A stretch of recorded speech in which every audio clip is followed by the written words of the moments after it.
Well, good morning. Welcome to Be Encouraged Wednesday. I hope that this message finds you encouraged. I hope that you are feeling blessed in the Lord. This is the day that the Lord has made. We will rejoice and be glad in it. See, there's always a choice. We can choose not to rejoice, but rather to feel very sad and downtrodden. Or we can choose to rejoice, but the choice is ours. See, the Lord has made the day, and He has made opportunities to rejoice. It's up to us whether we avail ourselves of those opportunities or not. I want to remind everyone today and talk a little bit about tomorrow being the National Day of Prayer, May the 7th.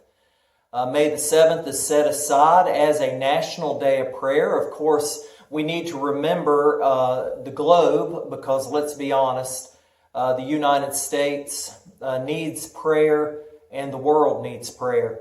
So certainly we need to be praying for our nation. We need to be praying for our leaders. We need to be praying for our world. We need to be praying about this virus, but we also need to be praying about the virus of evil that has swept across the globe, the virus of greed, the virus of selfishness, the virus of self-absorption, many things that we need to be praying about. But use tomorrow, really get focused and really focus in on how you are praying to God. One of the verses that I wanted to read this morning is out of Psalm 51:17. Psalm 51:17. It says, "The sacrifices of God are a broken spirit, a broken and contrite heart. These, O God, you will not despise."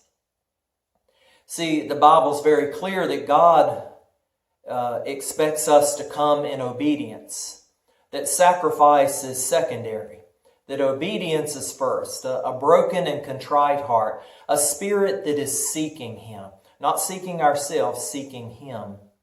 James 5:16 in part says, "The effective and fervent prayer of a righteous man avails much." And that word man there literally means human face. So that would include men and women.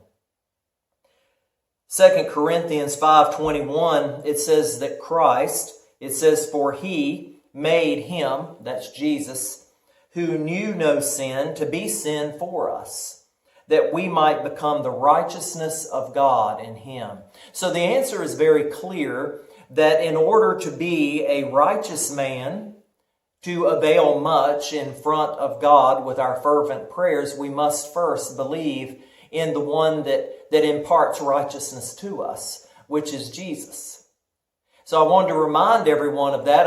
I'm often reminded of the story of Samuel and how his mother goes to the temple and how she prays to be given a baby.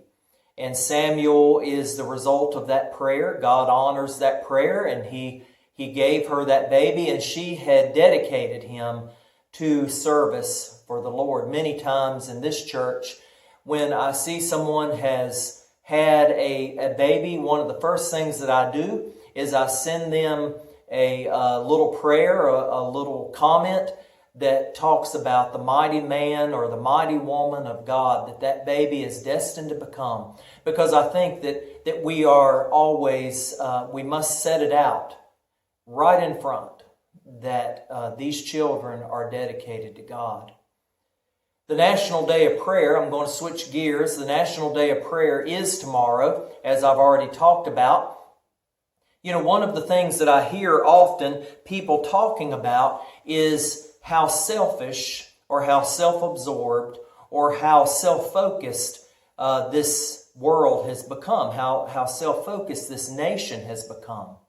And yet, when I talk to people about their prayers, often what I find is that their prayers are very self-focused, very self-absorbed, very selfish prayers.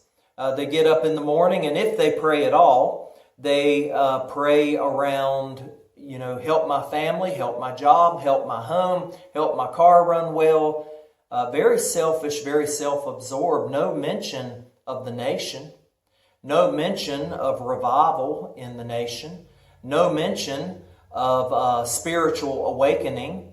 No mention of the globe. No mention of the next door neighbor. No mention of anything except themselves. And then they sit and wonder why the world has become self-absorbed and selfish and self-promoting. And yet all we have to do often is listen to our own prayers, to know that our own prayers have brought that about, that in our prayers we hear what we do not like.